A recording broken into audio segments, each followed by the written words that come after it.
Yes, this is Mr. Controversy, and this is the infamous three-point conversion station. Keep it locked.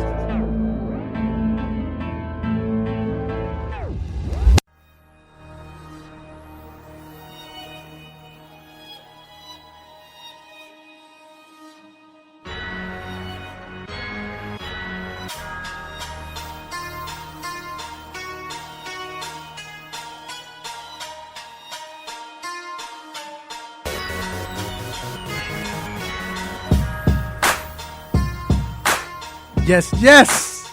We are back inside the three-point conversion sports lounge. I'm your host, Mr. Controversy. Did you miss me? It's another beautiful day, another Saturday, full of sports. Hope everyone is safe and healthy. Prayers still go out to everyone, always, all the listeners, all supporters. And yes, I am not doing this by myself. Of course, I have the man behind the scenes who sometimes be on the scenes on the show, my guy, G. What up, G? Yo. And then I have my road dog, my partner in crime, co-host D Intellectual. What up, bruh? What up? How you feeling, man? Man, I'm good. Can't complain. It's a chilly day in the 8 today, but, it's fall now, right?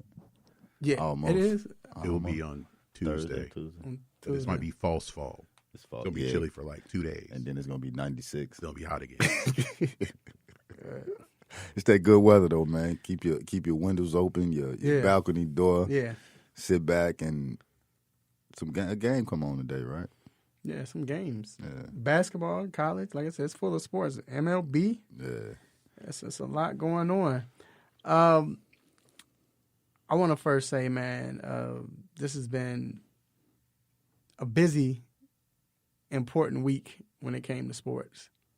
With everything that's going on, with the NFL, of course, then we had the playoff, we had game 6 or game 5. Yeah, game 6 on Sunday, which nobody watched. Nobody probably even knew it was on. They probably had like 18 people total to watch that game.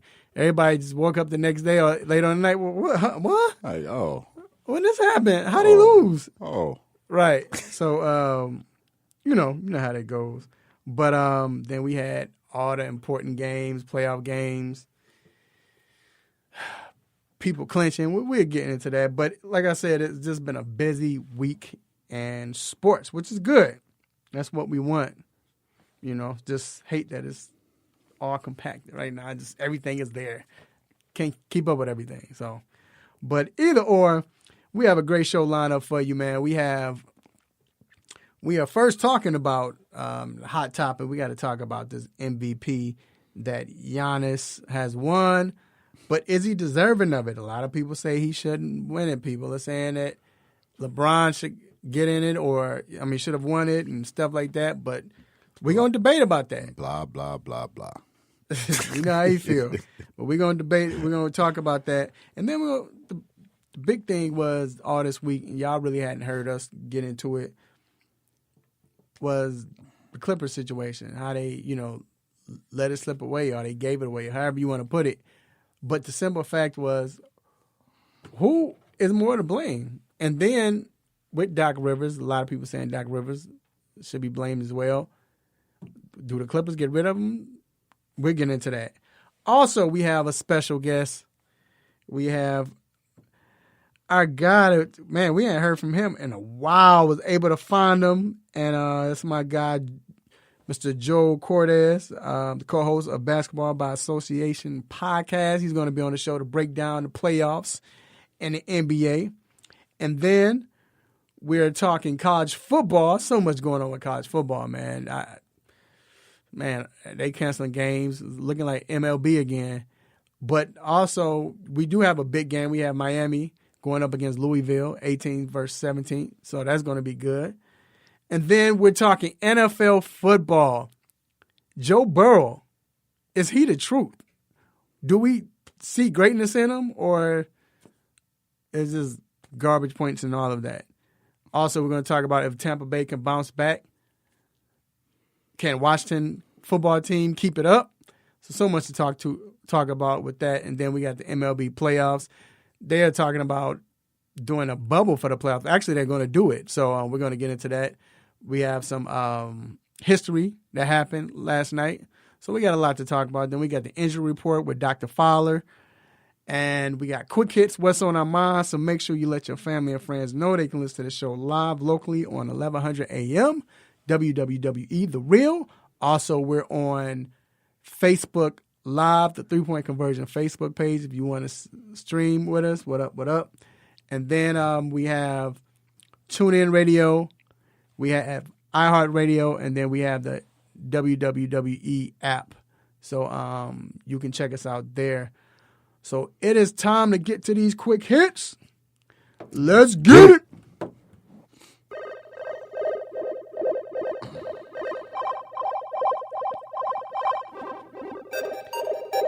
Shout out to Sherm Beats for the sick beats. So, first off, Tiger Woods missed the cut for the U.S. Open. No, Tiger. Tiger Woods. He shot a 7 over yesterday and took him out of course contention, but then put him where he missed the cut. With Tiger going through this again, man, he's getting older, but he still should be in the cut, and this happens. But when you just look at his battle back, him battling back from depression, whatever he was dealing with, his back, all that, women, all of that crap. What do you? I mean, do you say he still got time? Like, we not panicking? I'm not, but I am. And what I mean by it is, I feel like what it's going to be is he may win a major a year, major every 2 years. At this point, it's what, 2? When did he win? Yeah. He won the Open, 2 years ago? The last one he won? Yeah. He won the Masters. The Masters last year. So I don't think it's going to be one of those things where when Tiger goes into a major, we're like, hey, Tiger's the favorite. Right. It's going to be one of them things where, like, you find out Sunday, hey, Tiger won. You know what I mean? And you're like, okay, that's one more major. And it's going to happen far and in between. He still hasn't caught Jack, right? No. So, does he have time? Jack played till he was what? 112? Till he was, him and Bob Hope was the same age. Right. No. Right. Like, he played forever. Right. So, Tiger still has that going for him, right? Like, right. He can still do that. Right. I think overall, it's not going to be one of them things where Tiger plays all these majors a year and does great. He's going to come up on one every so often. And no, that's fine. I guess missing the cut. That's what it's about. It's just like, but sometimes you have a bad. I mean, we can blame. He's had a bad few though. Like, on this one, we could blame the pandemic. Well, you can blame the pandemic on everything. My point. Like, anytime something happens, this shit be like, yeah, COVID. Dude, he's 45. That's a great age though. But this the thing. Hey, he's only 45. In the history of golf, there's only 2 golfers who have won majors before and after turning 35. Jack is one. Jack Nicklaus and Tom Watson. Right. Tiger too. I mean, yeah, he's multiple. Multiple. Tiger has one. Right. So he would have to. But you look at them; they're great. That's what I'm saying. Tiger can do it. It's going to happen few in between. We just don't want to see him not making the cut. So if he doesn't beat Jack's record, is he the greatest golfer ever? That depends on who you ask. Right. Yeah. You have to ask a golfer. A golfer. Yeah. What'd you say? I don't know. Like I can't say. I'm riding with Tiger. Yeah. I don't know because, like I said, I don't know Jack. Yeah, you got to ask the golfer that. That's a good question. Moving on. The Houston-Baylor football game, which was set for today in Waco, Texas, has been postponed after Baylor did not meet the Big 12 Conference COVID-19 threshold for playing. crazy thing is, this is the second week in a row that Houston has missed a game because their opponent is not responsible. Last week it was Memphis, and now it's Baylor. I know we're going to get into it. We're going to talk about college. They got to prepare for a fourth different team Right. to open the season. Right. Like, come on, man. Like, we'll get into that. We're going because we got a college football segment. We're going to talk about all of that. Moving on. Eric Reed says he has not received any offers nor been invited for a visit by any team since the Carolina Panthers released him in March. The 28-year-old safety had 130 tackles, 4 sacks, 6 passes defended, 2 fumble recoveries, and a forced fumble in 2019. The tackles and sacks are the most by a Panthers safety in one season. So his pass coverage wasn't that good last year. His numbers were great. His pass coverage wasn't that well. Right. But it wasn't bad enough for him not to play in the NFL. Right? Yeah. But I don't know if it's because of the situation with Cap, because somebody else gave him, like the Panthers gave him that chance, right? Like, so is it his contract demands? I don't know. It can come off and seem like it's because of the Cap thing, right? But he played for them for 2 years, right? Like a half a season the first year and then the rest of the season. So they gave it to him, and I'm sure they probably got rid of him because they're like kind of rebuilding, sort of. Like I'm not. Also, what's happened is not only has Reed been, outspoken about social injustice and everything, he's been critical of the union and being critical of the players' union. Oh yeah, you're not gonna get no job. I mean, so it's like you can say that, the teams are blackballing him. Well, it seems like the players his peers are doing it too. Because I said this a minute ago with him with the Cap situation. He was saying, y'all doing this with Cap and all of this, and y'all, he was talking a lot about how the players are not doing, justice by standing with him, and the people are not standing with Cap. But dog, you still playing in the game. And it was like he was contradicting himself, and he was talking too much. This is one of them things where somebody, dog, just chill. Do what you do and just chill. And I think it's like the Cap situation. If you're going to talk, you need to understand what that outcome can be, right? Right. Which is probably not playing again. Right. If you're going to be out vocal and whatever, because you can be vocal and speak your points and talk about certain things, but do it in a particular way, right? Like, and I'm not mad at him for what he said recently about them using Cap's image. No, I get that. He's Absolutely right. correct. That was despicable. He used another word, and I'm not sure exactly what the word was, but he used the Diabolical. And that's if you say somebody is diabolical, that's interesting, and that's big. So unfortunately, I think he should have a job. Yes, he's probably one of the numbers say he's probably one of the best safeties in the game. But I think he's talked himself out of the job, and right. Yeah. So let's move on. And I, honestly, real quick, I mean, it's just a season right now not to hire big time playing safeties. Talk to Earl Thomas. Moving on, the Pac-12 CEO group did not vote on a plan for how to start its football season during a meeting, but instead says it will make a decision on the matter on Thursday, September 24th. The group expects the start date to be before January 1st.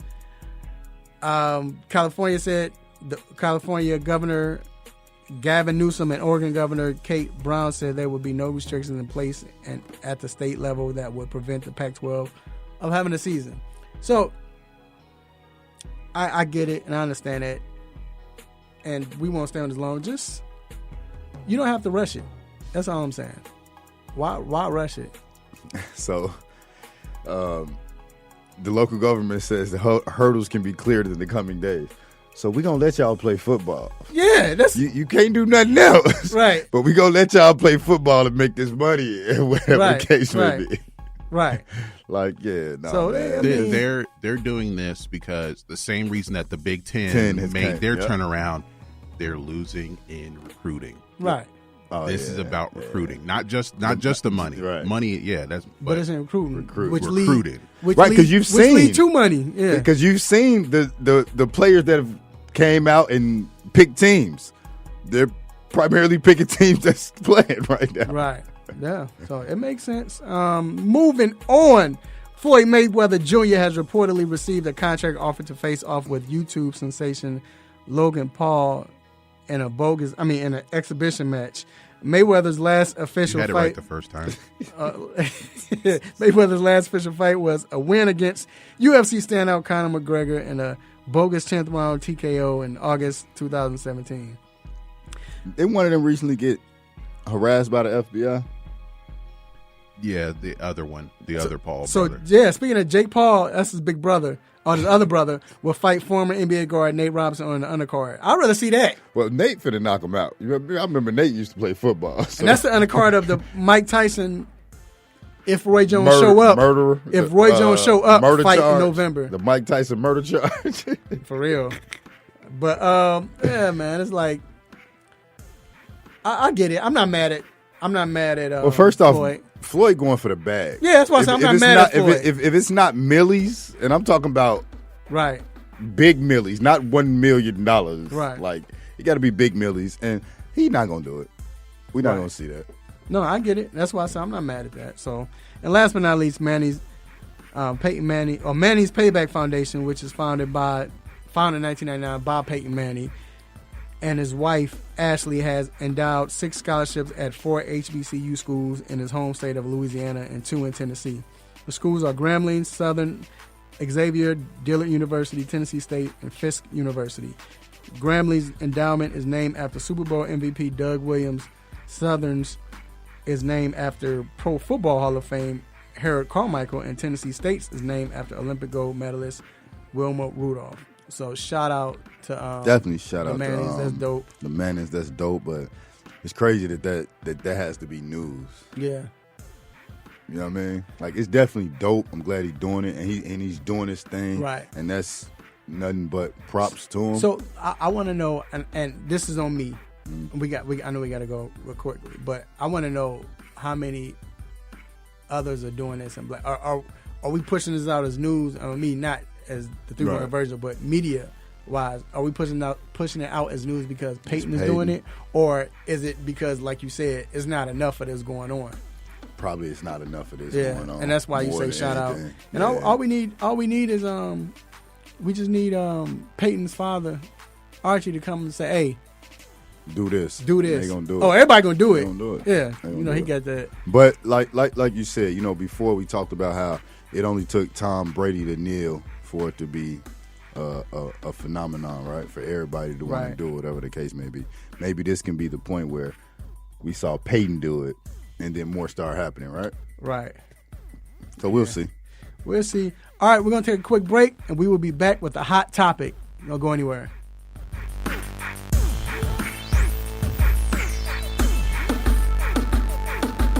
Hey folks, Handsome Josh is here to reveal some big news to all the AM 1100 listeners. I have an app. That's right, you can now check out all your favorite programs right here on The Real with the Real 1100 app. Whether it's sports, entertainment, or lifestyle, the Real 1100 definitely has you covered. So why don't you just tell me how much it's going to cost me? And here's the best part. It's available in your Google Play or Apple App Store, and it's free to download. Actually, you can count me in on this one. So download the Real 1100 app today and stay in tune with The Real.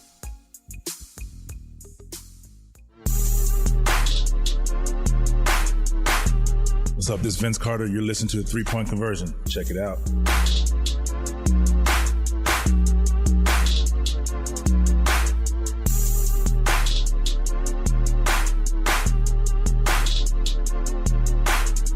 Get ready. From the oven to your ears, it's now time for the Hot Topic. Yes, we are back inside the 3-Point Conversion Sports Lounge. I'm your host, Mr. Controversy, for my guy, D Intellectual. What up? And this next segment, the Hot Topic, is hot. Keep it hot. All right, so first off, we saw yesterday that Giannis Antetokounmpo won his second straight MVP award. So congrats to him. Now, you had a lot of people that say that maybe he shouldn't have won it. Maybe LeBron should have won it. And this is, let's see. So I'm going to go with the numbers, and I should have it right with me, but Giannis averaged 29, I think, 0.5. I think it was like, how many assists was it? Rebounds, was it like 13.8 or something like that? 13.3. And I think 5.6 assists, somewhere around there. LeBron averaged 25.7, 10.3 assists, and 7-point-something rebounds. Both teams were successful. Who do you feel should have won this MVP? Do you think they got it right? Giannis, you think they got it right? Yeah, they got it right. So you know what? One of the first things that people say is LeBron's in his 17th year to be doing this at the year 17. What does that mean? That has nothing to do with, you know what I'm saying? Like, right? Do I think LeBron played it great? Yeah. Another point people bring out. He led the league. He led the league in assists. If you're a point guard, that's like kind of what you do. Mm-hmm. And he's never done that before. Had he played literally the point guard previous years, he probably would have did it 16 times. Mm-hmm. They put him in a position to play point guard. This ain't nothing to take away from LeBron or nothing. What people fail to realize, they think that the best player in the game wins MVP every year. Right. It doesn't happen. You can be the best player in the game and not have the best season. He had a great season. Giannis averaged 29.5, 13.5, 5.5 on 55% shooting. His plus or minus was 682, led the NBA. Mm. And he did that in 30.4 minutes a game. So let's say that his games weren't blowouts and he played 37 minutes, 36. Because what is he, 25?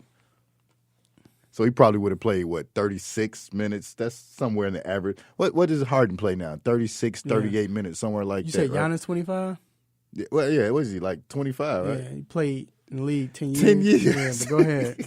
I'll never forget when he pushed Nazir Muhammad. Yeah. Muhammad pushed him back. Right. Like, that seemed like 10 years ago. Right. So imagine if he played 36 minutes. What would he average? 35, 17, and 8? Plus or minus would be what? 750? Like, how can you argue with that, man? And again, it's nothing to take away from LeBron. And LeBron still may be the best player in the NBA right now playing. And the reason I say that is because KD's hurt. You know, you didn't see this, all of that. Here's the thing I feel like only reason why it's hard to say LeBron did it, because LeBron numbers are sick. Giannis, so you go by, you said, he's a point guard, that's what he's supposed to do. I look at Greek Freak. You should get 13 rebounds right now. You know what I'm saying? So it's tomato. I get that. The thing that hurt LeBron, honestly, is the fact that, and you don't have to be, but the fact that you're not the leading scorer on your team, which means that LeBron still probably is the best.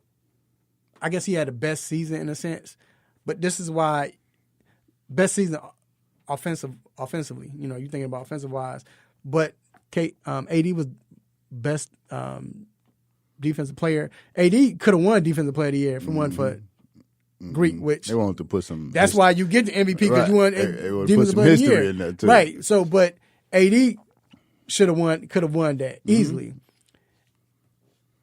The rebounds AD had. So, in a sense, do your assists come because of how great AD is? You know what I'm saying? And I think that's kind of hurt him a little even bit. With that, like, he's playing with a top 5 player. What have I been saying all year? You're not going to win with Chris Middleton being your number 2 player. Right. So, and for him to do that, and he had the best record in the league. Yeah.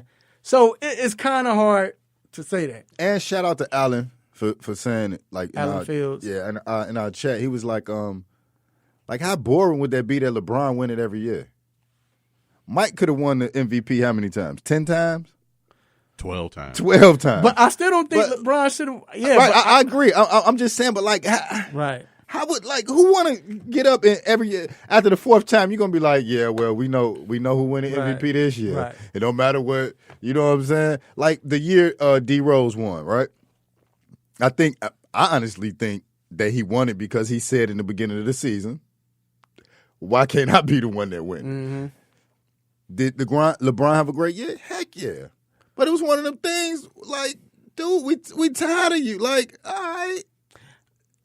That too, but I still don't think he just deserved it. No, I don't think he deserved it this year, period. But yeah, I mean, there's just such thing as voter fatigue. That's the phrase I keep hearing. But I feel like Giannis still, like, he won it fair and square. He wasn't, like, LeBron wasn't robbed of the MVP. Right. That's what I did. And plus, there was 101 first place votes. Giannis got 85 of them. Right. So they let you know. And that's why y'all not voters. All right, so we got to move. We got to move the subject. Clippers, they lost. They're not. Oh, so I think I was on here the last. Every time we said something, I told you they got it next game. Oh yeah, they gonna get him in 6. Right. Oh, they gonna get him in 6. So the big collapse. They lose. Do you blame? So who does the blame go to in this? I think it goes to a number of people. The players definitely, right? Who gets most of the blame? The coach. Like okay, tell me why you think. So if it wasn't Doc Rivers, who would get the blame? The coach.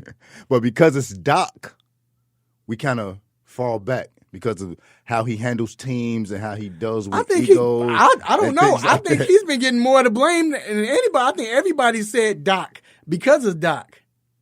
I think that's what I've been hearing. G, so that's interesting because you've been hearing different.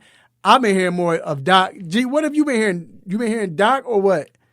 Paul George. That's mostly what you hear. I mean, he don't count. You know that. He on the team, though. Pandemic He's on the team. G, that's a given. And no, another thing that's been highlighting is, well, Kawhi was this. Y'all was ready to crown him that, and he didn't show up. So it hasn't been Doc like that. Okay, so tell me why Doc. Tell me why you think Doc. I've heard. Because you lost a 3-1 lead. And this isn't the first time. Like, you are. So this is what I'm going to say. That Boston team that won the championship, who was the leader of that team? KG. Oh yeah, yeah. He got them together. So take that away. Take that championship away. What has Doc done? He has another finals appearance. Yeah, and he probably would have won that if Kendrick Perkins hadn't got hurt because that was the only way that they would have. So wait. What are you saying? Take that away from what? Why are you putting take KG away? in? Take because KG really was the leader of that team. It wasn't necessarily Doc. KG was the vocal leader and everything. What Every I'm saying team has is, a vocal leader though. Right, not just a vocal leader, just putting it together, being that for the team. Doc is supposed to. No, I wouldn't count that, too much of his time in Boston. Yeah. But looking at his time with the Clippers, just with that, this is the second time he's blown a 3-1 lead. He's never gotten out of the second round.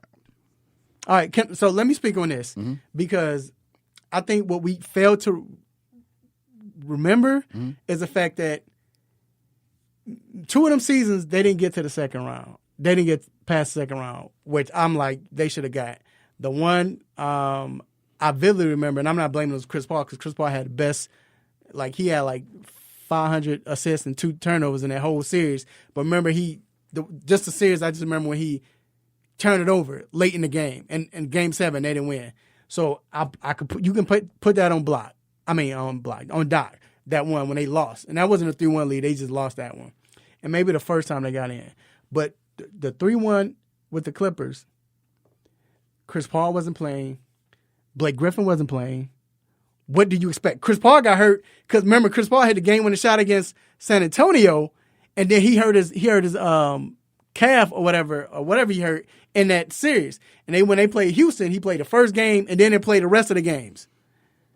Blake Griffin was out already. So what do you expect? Then the other lead they had, the 3-1 lead, he had a young, inexperienced Orlando Magic team. That was when Orlando. And they weren't supposed to win anyway. This is they the were third AC. time. This is we're not talking about Orlando Right. or Boston. No, We're talking but about you the you Clippers. you brought up. But- wait. I'm just He brought up the Clippers. All I'm he talking said was the about Clippers. just All the he said Clippers. was just the Clippers. Just the Clippers. Any other coach would be fired, right? I don't know because of injuries. That's what I'm saying. Well, at this point, it's possible. I mean, because this is right, this is this 8 point, years. this is is 8 years. 8 years. At this point. And But you have not been to the Western Conference Finals, and you've had one of the top teams out of the 8 years. 5 of the years you've had a and top they've been 3 team. expected to contend every year. Right. This was a team that was a contender for a championship. That team with Chris Paul in 2015, that was a team that was supposed to contend for a championship. They're probably a favorite, and because the Warriors came out of nowhere that year. Right. But they got hurt. But every year I'm just saying those latter years with the Clippers. The reason why I hate to bring Doc in that because every year Blake or CP3 But was hurt. you can't lay your hat on that. So what do you lay your hat That's on? what coaching is. Coaching is overcoming obstacles. Coaching is overcoming obstacles. I told you before. Let me ask you a question. I told you before when we talked about Quinn Snyder and him being up 3-1. I said he probably should get fired. No, but let me ask you a question, D. So you say that no matter how great the coach is, you think that you think Utah should make the finals without Utah should make the finals. They should have made the finals then without their best player. Or any other team, because think about it. I don't know what you Clippers, who else on the Clippers that was good besides Blake and CP3? Those teams weren't really how'd they get up 3-1? CP3 then was playing. CP3 played. And then they lost it. CP3 stopped playing after game 2. He didn't play in the series no more. In 8 years, you haven't been to the Western Conference Finals. I don't care about injuries. No, I get that. I don't care about I'm not injuries. talking about that. I'm talking about that. I don't care about injuries. I don't care about anything. In 8 years, with you being a playoff contender, you have not been in the Western Conference Finals. And that's ridiculous. And I agree. And that's why I say right now, they have to think about that because you put that in. But at the same time, you look at his teams, when they had probably the best team in the regular season, whatever, but in the playoffs, every year, Blake or CP3 gets hurt. Every year. This season alone is a fireable offense. So let me ask you about this season. And real quick, this is what I want to ask. Mm-hmm. So with what happened in this season, because I'm on the fence on this, what happened on this season, the pandemic and all, as the $1 billion owner, do you look at this and say, and that's my question. But the thing is, so it's a number of things that go with it. Next year probably going to be a bubble. So is that another excuse? But next year, though, they'll play together. I'm saying the time off, rhythm, this is a new team. One of the things that... There are flaws with the roster. Yeah. One of the things that really bothered me is being up 3-1 and you see 2 guys murder you and you do not figure it out. Mm-hmm. That's a problem for me. That's the biggest problem. Because here's the thing. And you saw them do it. But look. You literally saw them do it against Utah, and you sat, and you being that Hall of Fame coach that you're going to be, you did not figure it out. And here's the other thing, too. Because I said that I think Doc made his adjustments later on, too late in a sense. In 2 minutes left in the fourth quarter, he made an adjustment. But even in Game 7, when he made the adjustment, it was like 8 minutes left. He finally, all right, let's switch. When they come in with this pick and roll, and what did the Clippers do? Hit nothing. They hit 8 shots in the whole second half. So my thing is, the scheme, it seemed like the scheme that he put, this is why I'm on the fence, the scheme that he put up, it worked because they were up by 18 in 3 straight games. So it was working. But that's why I'm saying, when the players and coach. I put it on Doc and I also put it on Kawhi. We're going to get Kawhi all of these props. All these of props them, right. that we give him and all that. He need to be eaten. So what I also tell people, and I talked about it this week, he's not going to get the same level of criticism that LeBron gets because he is not LeBron James. LeBron James is a different person, a different player, and he's always going to receive that level of criticism just based on who he is. All right, we got to go. We got to take a break. We'll be back talking more basketball. Don't go anywhere.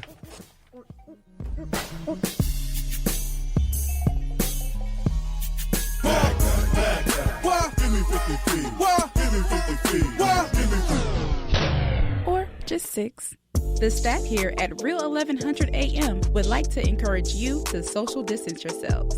While you may feel disconnected, you can always connect with us at real1100.com. So remain at a safe distance. Call, text, or email a friend and tell them to join you at real1100.com. What's going on, guys? This is John Collins from the Atlanta Hawks. You're listening to the 3-Point Conversion Radio.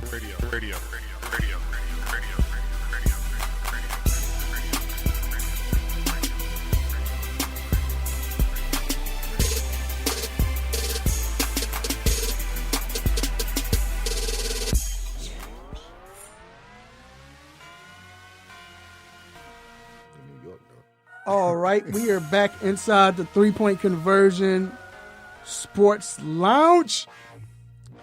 And, man, we have a special guest. Glad to have him back. This is our guy, Mr. Joel Cortez. He is the co-host of Basketball by Association podcast. What's going on today, sir? Hey, guys, it is awesome to be back, and listening in on the Doc conversation, and man, you guys are giving a lot to think about there. I hadn't even thought about the 8 years side of it, and there is a compelling argument to keep him or fire him, but you're right, the clock, I think, is ticking at this point after what happened. Yeah, no, I definitely agree. We was going to ask you about that, but I'm like, no, we're going to keep that can go on forever. So, but I do want to ask you, last night, we saw the game between the LA Lakers and the Denver Nuggets. We saw the Lakers blow them out. We saw how they couldn't handle Anthony Davis, which he finally started playing like his size and stopped shooting fadeaway 20-footers on 6'3" guys. But anyway, he played well. Rondo, of course, played well. Of course, we know how Denver usually does. They like to make a comeback. But just watching last night's game, how does Denver adjust or make adjustments to be able to compete with L.A.? Denver's in a really tough spot because this is a bad matchup for them. They do not have anybody on the roster to really match up with Anthony Davis inside. Jokic is not that guy. We saw that when he was switched on to Davis plenty of times last night. For all the good things that Jokic does, he is not an upper-level defender. Paul Millsap used to be that guy, but in his minutes on Davis, you know, his athleticism is just not there anymore. Mason Plumlee doesn't move well enough, and then you give up too much on the offensive end. I think you're going to have to go with Jeremy Grant on Davis a lot more than you saw, and they wanted Jeremy Grant on LeBron James. And that's part of the issue here is that if you move somebody off of Davis, James is the same body type, same size relatively, and does so many different things, though, but you need an upper-level defender, and that's where the Clippers would have had, you know, more depth. They would have had Kawhi and Paul George to try to go at LeBron, and they would have had enough guys to rotate up front. Denver, for all the good things that they've done to reach here, LA is probably one of the worst possible matchups that they could face, and it's true that around the league there's not many teams out there that have, you know, two guys, much less one, that are going to match up well with LeBron and Anthony Davis. That's why the Lakers are so good. But for Denver, it really is difficult because Jamal Murray, for all the good things that he does, and he's been a flamethrower, he is an offensive star. And I say the same thing about Jokic, but you look up and down that roster, and outside of maybe, Torrey Craig, they don't have a lot of guys where you go, yep, that's a defensive first guy, that's a stopper, and they don't have enough of them in the right body size and type for this matchup. Yeah, they're going to try to outscore him. That's the only way. Yep. Like, that's it. So with the Celtics being up late in the game but losing it, do you feel that they still in the series and have a chance? Yeah, absolutely. I think physically the answer is yes, unequivocally. They were in both of those games. Yes, they blew the lead. They were close. And this was always, no matter who showed up in the Eastern Conference Finals, it's been such a close race in the top 3 to 4 teams. Even if Philadelphia had been playing well, you could say the top 5 teams. So it always feels like this one was going to go 7 games. I don't think the Celtics are out of this. Again, physically. The real check, though, is mentally. Are you rattled now by the fact that the Heat have come back and done this? And when it happens again, because you will blow a lead, it's a series, you're going to blow a lead again, is it going to happen that in the back of your mind you start going, oh boy, here we go again. Oh man, we're in trouble. Here they come again. And you start to get that shadow of doubt where then you start to play tight again. Or are you just playing not to have that happen versus being, again, the cliched aggressor? But really, it's coming out, it's keeping that lead, it's keeping your foot on the gas pedal, foot on the throat. But when that run comes, and Miami has done this to teams all year, I said from the start of this bubble, they were one of the few teams that was uniquely equipped to play well in the bubble because Eric Spoelstra all year throws in weird stuff for the Heat. He keeps them off balance on purpose. He's constantly putting in new things and, juggling his lineup, different coverages. It's so that guys get used to playing out of rhythm. They can win ugly. Miami does that. So if you're Boston, it really is that mental aspect of whether you think you can beat them still or not, because on paper, you absolutely can. You are still in this series. There's no home court advantage, and you're only down 2-0. It seems like Miami is more mentally tough, and they have that vet in Jimmy Butler. That's a huge part of it. You also have a very clear hierarchy. I don't think enough credit has been given to guys like Bam Adebayo who have stepped up and, been that second star, but are perfectly fine seeding possessions, whether it's to Jimmy Butler, whether it's been to Goran Dragic. He's been coming off the bench all year, hasn't complained about it. He's been their leading scorer in the playoffs. You've got young guys like Duncan Robinson and Tyler Hero, Kendrick Nunn, and old guys like Jay Crowder who have all stepped up into a role. They've done fantastic with it. The pieces just fit. And, again, you see that mental toughness that when they get down, they just keep clawing back at you. And when they're up, it's that same tough approach. They're flying all over the place. That, again, goes back to coaching staff and culture and all of those kind of intangible things. But you always have to give credit to players for buying into that. They've all fit their role, and Jimmy Butler, I think, has matured a lot, too, where he's been very demanding, like he always is, but there's been a little bit more, I think, of that mentorship approach and not just, my way or the highway, follow what I say type of thing. He's been very, very good as a leader and very good at giving the spotlight to other guys when it's needed and then stepping up when it's needed, too. Right, yeah, and I just quickly throw in, I think the biggest thing for Jimmy is the fact that when he went to Minnesota, he played like half a season, he was traded, so they didn't get used to him. Then he went to Philly, he only played half a season, they didn't get used to him, whereas Miami was able to adjust and understand who he was and who he is, and it worked out, so. And something that stood out to me is after he had that big game one, he said, you never know who it may be. Tomorrow night it may be Goran. The other night that was so huge.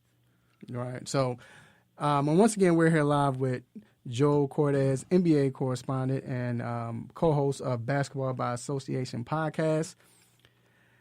So, speaking of Philly, it's been names. We get a different name each week, it seems like. Who do you feel is the best candidate for the 76ers job? It really comes down to what that decision is going to be on Embiid and Ben Simmons, and it sounds like they're going to keep both of them. If you were going to move on from Embiid for any reason, which is probably a mistake, but I would think actually would be the safer bet than moving on from Ben Simmons just because of the injury issues. If you were going to go small and build around Ben Simmons, then I could be talked into somebody like Mike D'Antoni or Kenny Atkinson. But if you're going to have both of them, I look at two guys who have been in similar situations where you've had to juggle two stars, but under different circumstances. Ty Lue's name keeps coming up. He does deserve a second chance, another chance, after winning a championship. Yes, there's always going to be the LeBron asterisk there. And you can say on the one hand that he juggled two stars well. He had three stars actually with Love and Kyrie Irving and LeBron. But on the flip side, Kyrie wanted out. So did he really keep them together or not? You can also put the asterisk that he had LeBron, and it was a great situation for any coach to step into. But I think the real credibility that Lue has is not only the championship, but the way that guys talk about him. They liked playing for him. They have a lot of respect for him, and that's always been there as an assistant as well. So this is a situation where not only do you need a new, fresh set of ideas, but you need to be able to create some sort of a culture and a bond there. It can't just be Joel Embiid, getting really upset in the media, and you can see that he's playing hard, but there's always things kind of said and unsaid in between the lines. It's got to be tighter than that. So Lou is probably my top candidate, but the other guy, that I look at is Billy Donovan. Again, because he has shown that he can do a lot with a lot less. He coached well when he had stars there with Russell Westbrook and Paul George, and yet it was still a roster in transition. He helped get that team back to the playoffs this year, although a lot of that credit goes to Chris Paul as well. This was a completely disjointed roster this year that a lot of people thought was going to win 35 games and cut its stars and cut bait by the trade deadline, and that didn't happen. So he's proven to be resourceful. He's proven that he can connect with his star players. He's definitely proven he can coach at the NBA level after a very prestigious college career. Those would be my two top guys, again, because I think they're both well situated for what's going to come here in Philadelphia. You're going to need to be able to create offense out of a team that continues to struggle with spacing issues, and you're also going to have to be able to reach and connect with guys. There's a lot of really talented assistant coaches, names that have been out there now, Sam Cassell, Wes Unseld Jr., and so forth. I don't know that I want to throw those guys into this sort of championship or bust situation, because the Sixers are one of those teams on the precipice that if it doesn't work again, you might be losing one of those two stars or having to move on from one of the two. There's a lot at stake, so I don't know that I throw a first-time NBA head coach into that deep of the pool. Yeah, I definitely agree with that, because it's kind of a make-or-break coaching situation. Yeah. So in the best interest of Giannis, should he leave or stay in Milwaukee? I think he stays. It's too early to be talking the leave game, and it's a different situation than certain other stars. If you're drafted number one, you're drafted top 5, the expectations are there right away for you, and if you uphold your end of the expectations and your franchise doesn't, I can understand maybe a little bit of a quicker hook. In Giannis's case, this is a team that's not only been building around him, but that has been building him. This was a guy who was not on many people's radars. He came into the league very, very raw. He's put in the work, absolutely. The Bucks have put in the work with him as well.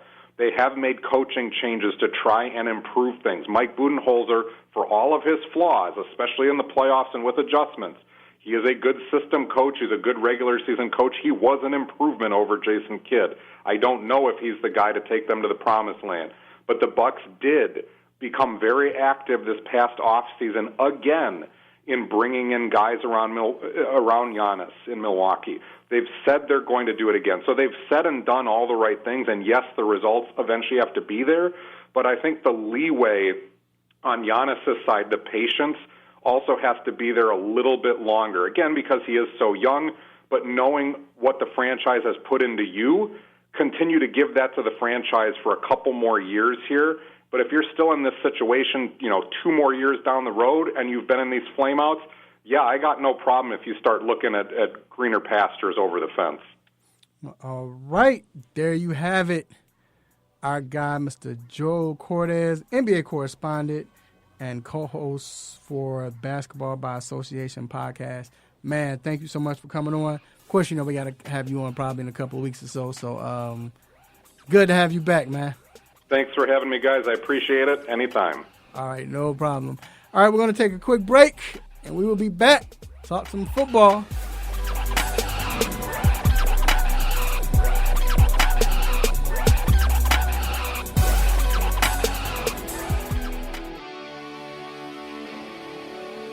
Have a sports injury? Need to see an orthopedic doctor? Ortho Atlanta is one of Metro Atlanta's largest orthopedic and sports medicine practices, providing orthopedic and sports medicine care for the whole family.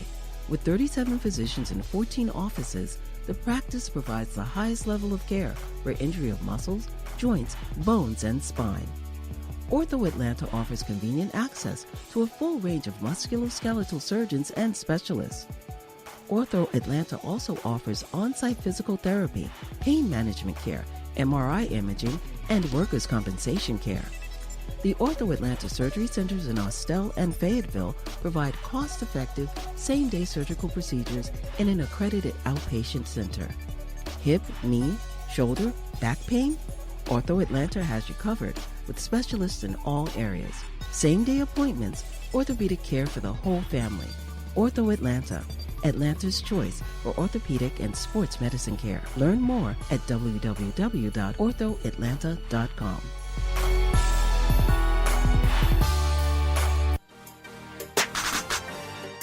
I'm Tommy Harris, and I'm with the 3-Point Conversion Sports Lounge. Holla at me.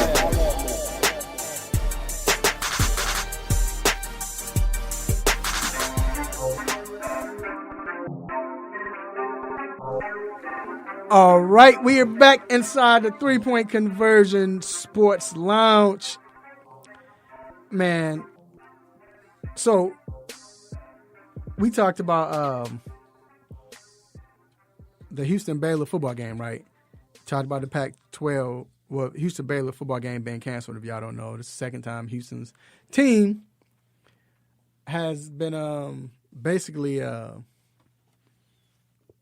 yanked out of a game two weeks in a row. Memphis first and Baylor, because both teams weren't responsible. So now... Yeah, didn't something happen with Louisiana Tech with them or something? But no, that was the that wasn't Houston. That was for Baylor. Oh, okay. Yeah. Baylor's trying to get the fourth different season opener. Right. Because they Ole Miss went to the SEC only schedule, so that's canceled. Louisiana Tech had an outbreak at their school, so that's canceled. Then Houston, because their own team, they didn't have enough players, so now they're on the fourth game. Still haven't played a game. And then what was the coach that came on and said like the whole team, most of the team, that was your boy. That was your boy. Yeah. And I think he was talking most of like in the past. So I think, he was saying in the past, and hopefully they don't get it again, but. The whole team you can still get it again. But and not just that, you can still get it again. Do anyone know the after effects?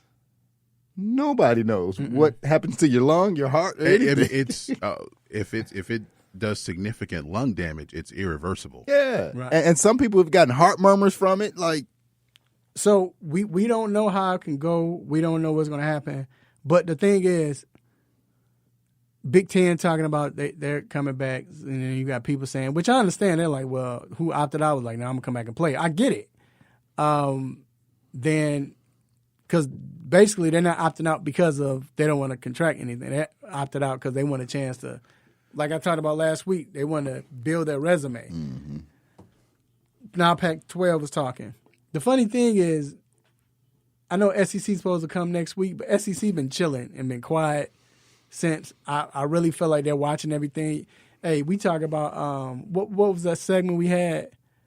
The man, I forgot what it's called already. We was looking out the window, peeping out the window, nosy neighbor watch. Nosy neighbor. That's what SEC doing right now. They just looking to see what everybody else is doing. See what's right. Yeah, like see what's gonna happen over here. Do you think college football should reevaluate everything?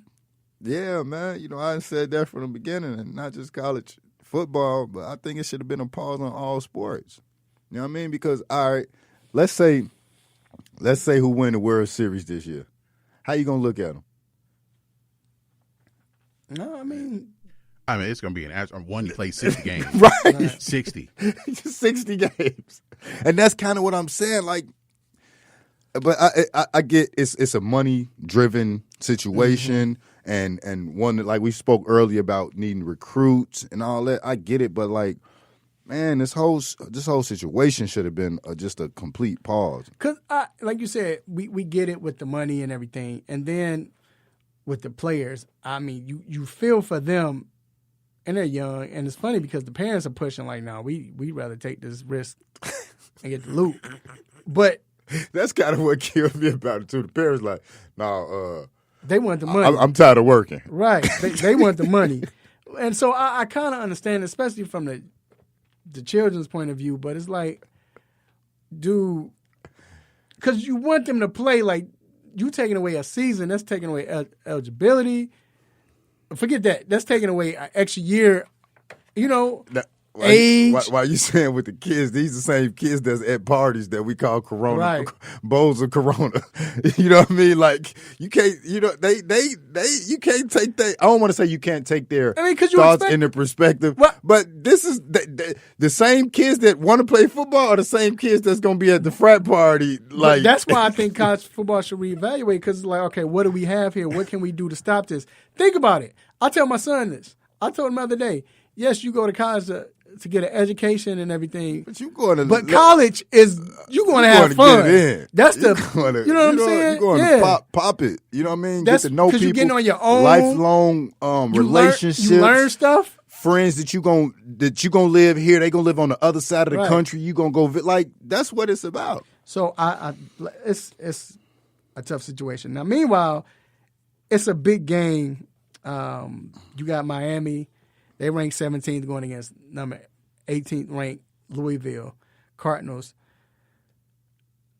I really want to focus on if Miami wins this game, and G is a Florida State fan, but G, you know a lot about Miami. D knows too. We know about the history. Miami has been on like a hiatus where it's like they're not even the same Hurricanes. When we grew up, we all knew Hurricanes. Miami, baby. That was my favorite. You didn't even know team. nothing about college football. Yeah, you knew about they Miami. Swag, the way they, that was the team. If they win this game, I know it's the pandemic and all, so that's why I'm asking. But if they beat Louisville, and even do it convincingly, do you feel like this is the beginning of the Hurricanes getting back relevant again? Okay, first of all, stop it.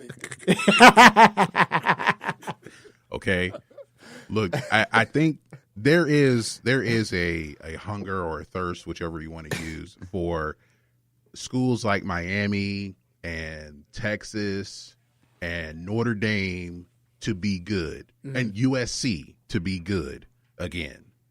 And at this point with this game, I mean, Miami's ranked number 18, 17, Louisville's number 18. I mean, it'll go a ways for their conference because Miami has, I think until 2 years ago, had never been in the ACC championship game. Right.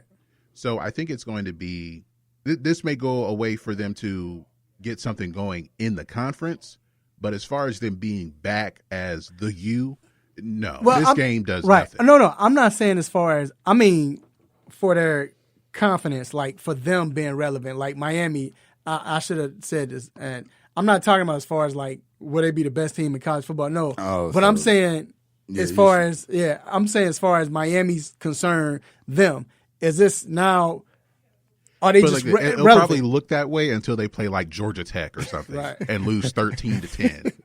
And I say that because we all know Miami hasn't been. I mean, just like you said, Miami win a game.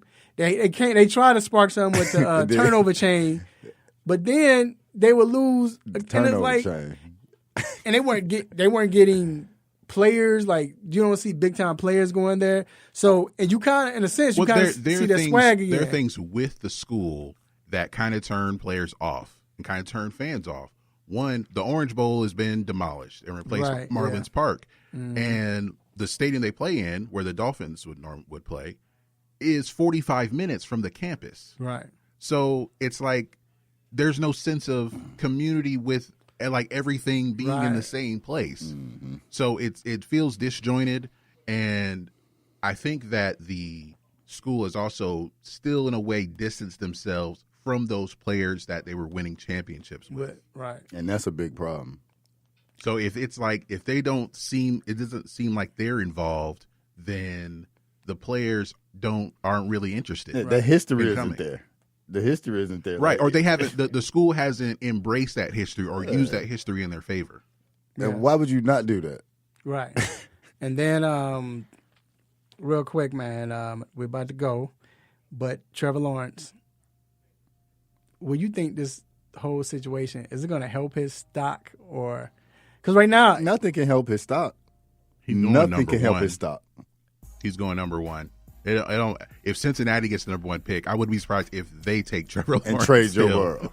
Right. Like there's nothing he can do to help his stock. I don't think it's nothing he can do to hurt his stock. I look at it. ACL, he still might go number one. That's what I'm saying. No, he's going number one. He's going number one. Is it more of? I guess because now, like with the competition, I pray and hope because I like Lawrence that he doesn't sunshine start playing where he's not because he's playing these low end teams. He's not having big games. He probably gonna be out by the second quarter. Well, it don't matter because they was playing ACC teams. They were still. They're playing the Citadel today, right? So like that's what I'm saying. Like he'll be out by the end of the middle of the third quarter. Probably won't play the rest of 275 yards, 3 touchdowns, no picks. Right. 13 for 16. All right, we're gonna take a quick break and we're gonna be back with the Stop It segment. Don't go anywhere.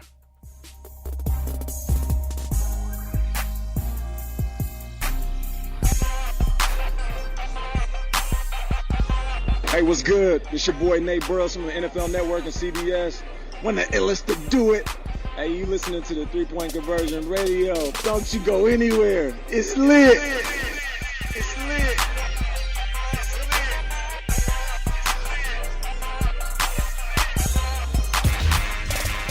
You are tuned into WWE AM 1100. The opinions expressed during the sponsored programs on this station are strictly those of the program hosts, guests, and callers and are not necessarily those of Beasley Broadcast Group, this station, its staff, other advertisers, or agencies. Big ups to our Sports Lounge crew for keeping the airways blazing each and every Saturday. But I want to send another special shout out to our team of writers at the 3-Point Conversion. You can visit us at the3pointconversion.com. You can also like us on Facebook, follow us on Twitter. How about the Gram? How about iHeart? How about Spreaker Radio? How about wherever you need it, baby? We got you covered.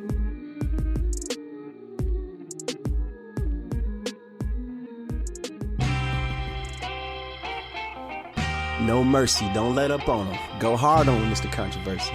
Hit him with the stop it button.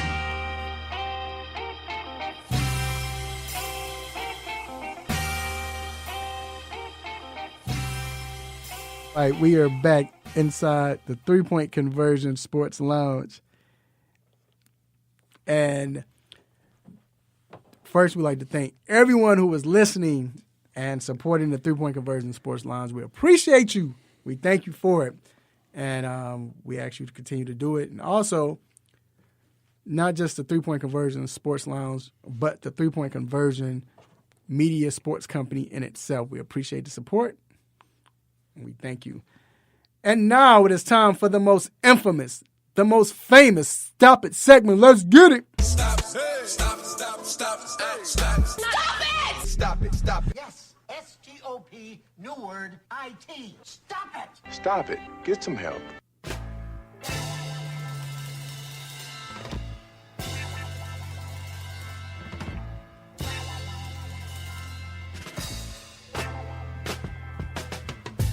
All right, D, it's on you. What's your Stop It? So I got a couple. The first one I'll start with.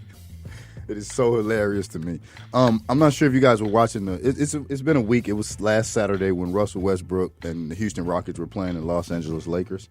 And they were down 20, and Rondo got on them, and he said, "Y'all better double me." He was down 20. It was so hilarious because it was like 5 minutes left in the fourth quarter. It was like the game was over. And, Rondo, like, with it. He trying to D him up, and he put him in the pub. Y'all better double me. Yeah, dude, you haven't done anything this entire series. And right. then he got Rondo brother kicked out the game. My other one is Pandemic P, Side Backboard P, whatever you want to call him, because he got plenty names. Mm-hmm. Saying that this wasn't a championship or bust year. Stop it. Come on, man. When Steve Ballmer first got y'all together, what did he say? That they about to win the championship, and this is what it is. Come on, man. Get out of here, Pandemic P. Come back better next year.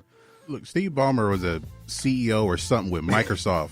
They're trying to get this money, and they're trying to win. Win. Like, what are you talking about? Right. Another little one. It's not big. Just Dan McNeil for his sexist and misogynistic comment regarding Maria Taylor's outfit on Monday Night Football. It was a big debut for her, and he said that it looked like an AVN. Like she hosting the AVN Awards or something. Come on, man. Stop it. All right. My stop it goes to the NFL. We've been hearing all this fluff and everything talking about we need change and vote. We want the players to vote and everything, but they won't move the trade deadline from Election Day. Stop it. The heck? Bruh. If that's your whole message. Move it to the following day. Don't push it up. Move it behind to the following day. Just move it to the next Just week. move it to the next whatever. week. Yeah. There's not that many NFL trades that happen That happen anyway. really anyway. And when they do it be for a fifth rounder, right? Like, Yeah, but they won't move it from the election. Like, come on. Yeah, 'cause it's Stop it. All right, mine goes to speaking of Miami, the U, Tate Martell, who is opted out of this season. I was gonna put this on social media last night, but like, you know what? No one cares about this guy anymore. For those who don't know about Tate Martell, he was a Gatorade Player of the Year. He went to Ohio State, was there for 2 years behind Haskins, and he transferred when Justin Fields came to town. Went to Miami, did not get the starting quarterback job. They put him at receiver, and then because Derek King, who comes from Houston, he comes to Miami, he gets the starting job. So Tate Martell transfers, and he was suspended for the first game, but then he's opting out, and he hasn't said it's because of COVID-19. We know it's not because of COVID-19. Right. It's because you're not getting on the field. Yeah. Stop it. He might want to give up. I mean, you don't want to give up, but yeah. He's likely to transfer to a third school. Yeah, he should. I'd say that. Yeah, I definitely don't say give up, because you I know never what give you up. mean, You never give up on your dream, but geez. Jokingly, yeah, dog. You might want to call it one. Jokingly, you might want to call it one, player. Right. It's been a ball. Right. Sometimes it don't work out. Hey. All right, we're gonna take a quick break, and we will be back to talk some NFL football. Yes. Ready for this, baby? Yeah. What's that emoji?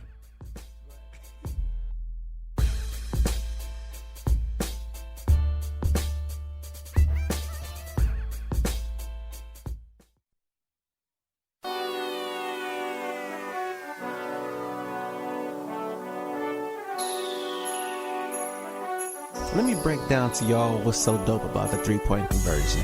First of all, everybody is a fan of the game first. Second of all, everybody is a student of the game second. And third of all, we're the average sports fan just like everybody else. We're not coming in here, walking with our nose tipped high, acting snooty, acting brand new. This is a grassroots organization. Bar none.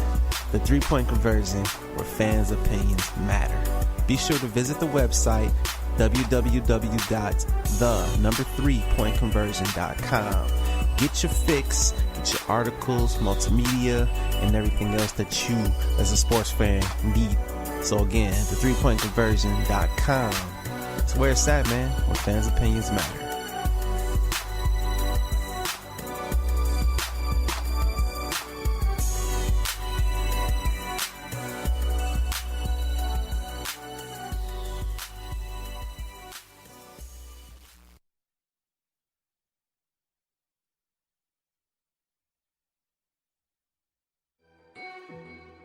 Yo, you chilling with the 3-point conversion sports line.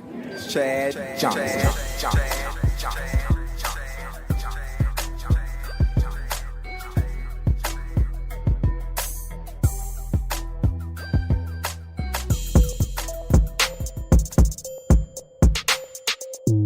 right, we are back inside the 3-Point Conversion Sports Lounge. And so, it's time for this NFL talk. First off, I want to address this. I want to let D talk about this because D said he doesn't think the Falcons would do anything. So last week, they lost to Seattle. Russell Wilson put them things on them. And this is the question I want to ask everybody and people who are listening. Matt Ryan threw for 450 yards. I know he was trying to come back, but still, 450 yards, 2 TDs, 1 interception. Mm-hmm. Do you still, we all know here they blame him for everything. They blame him for the Braves loss and all of that. Do you still blame him?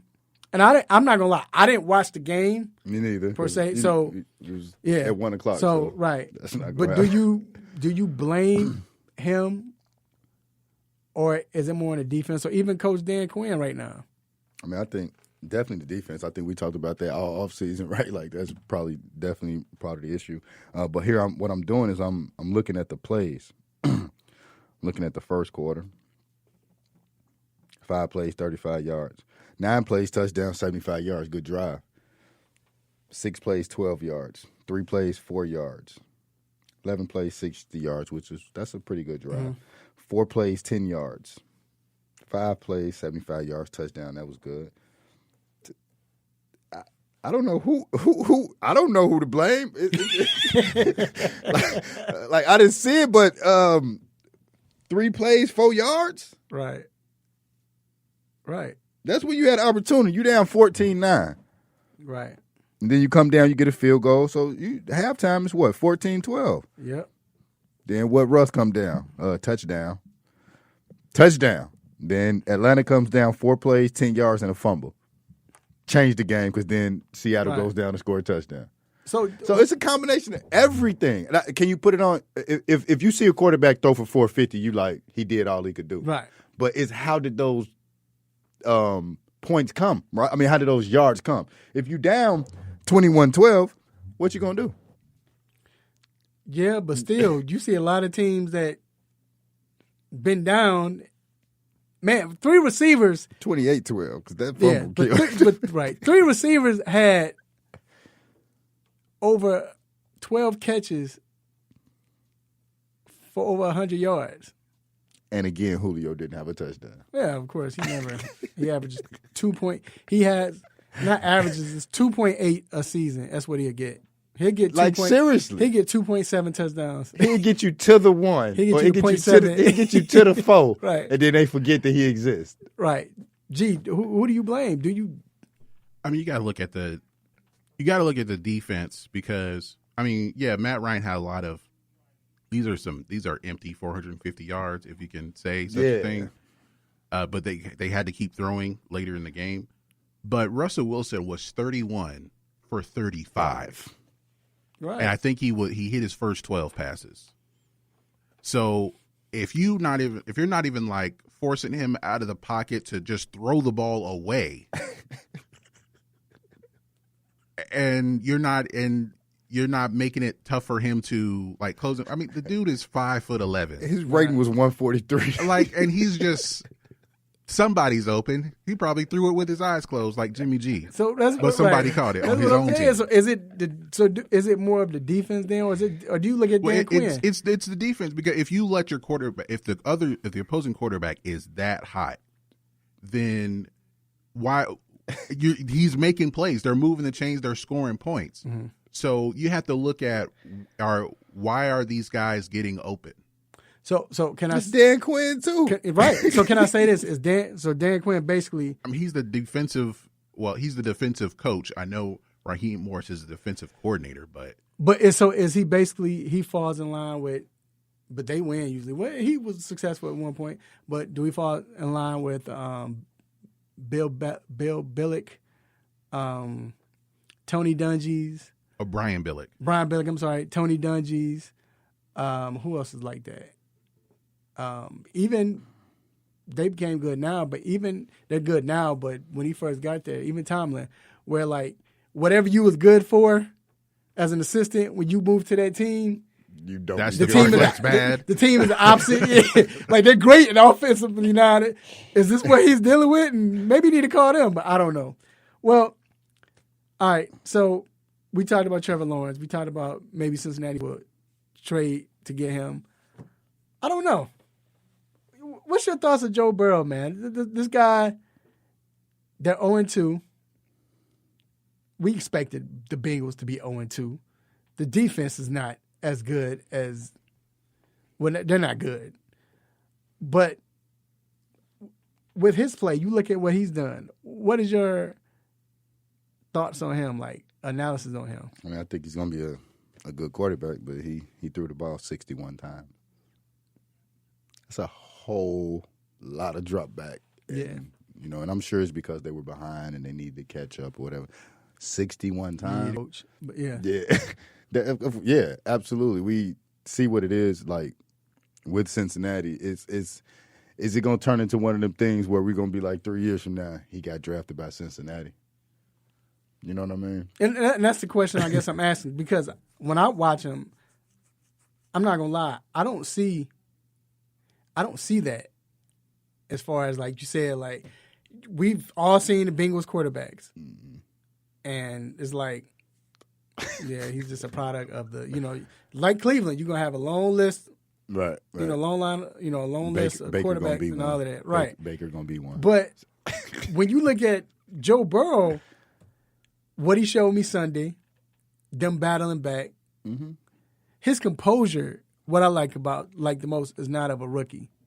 You watch, when we saw Peyton Manning threw interceptions. He broke a record. He threw 27 interceptions his rookie year. But you still saw composure, like right. This but dude you knew, is good. You knew what he was doing. Yeah, Russ was like that. Even Luck, his first Luck year, was like that. Yeah, They won, though. Yeah, but you saw it. You knew were it. able to see it. Do you see this in Burrow? I see it in Burrow. The only thing that the drawback with him isn't him. It's going to be the organization. This is on a kind of like not on the scale that the Cleveland Browns have done it, but historically with the Bengals up until Andy Dalton, they had a good chunk of where they had a lot of bad quarterbacks that they drafted pretty high. Right. Keely Smith, David Klingler, Jeff Blake made the Pro Bowl once, but they didn't make the playoffs. And they didn't even draft him. No. See, so I think that right now, if I had to say what his ceiling was as a player, it would probably be Phillip Rivers or Matthew Stafford. As far as he's going to put up some big numbers, but it may not have a lot of team success just because of the rest of the team around him. They paid Joe Mixon. AJ Green might be on his way out, who only had 3 catches Thursday, but it's like he's going to do everything he can on his end, but the team might let him down. Well, do you think because of what they see and what they know from this guy, the team might say, you know what, let's put a little bit more stock in this. Let's go get a real coach. Now let's put some other play, because he got weapons. You got to trust the front office to do that. I Do mean, you? Marv Lewis was there for 50 years, and he was kept around, Right. even though he should have been fired a couple of times. He was kept around because the owner liked him.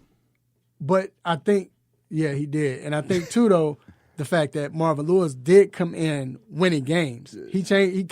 He put a change on that franchise. They also have trust a coach. his organization. They also have a coach who basically got the job because he touched the hem of Sean McVay's garment, and he. And I don't know how long it's going to take for them to admit that might be a mistake. And as part of it, right? You're trusting the organization that hired him with this quarterback, who can be a good quarterback, but you putting him in this organization. Well, but that's what I'm saying. Usually, if you go back and look at NFL history, we see quarterbacks that's been drafted, and they're like, okay, I don't trust this organization. This is not going to work. This is horrible. But then you see where we might have something here. Then all of a sudden, this guy's out. let's bring in this coach. I mean, you look at Peyton Manning.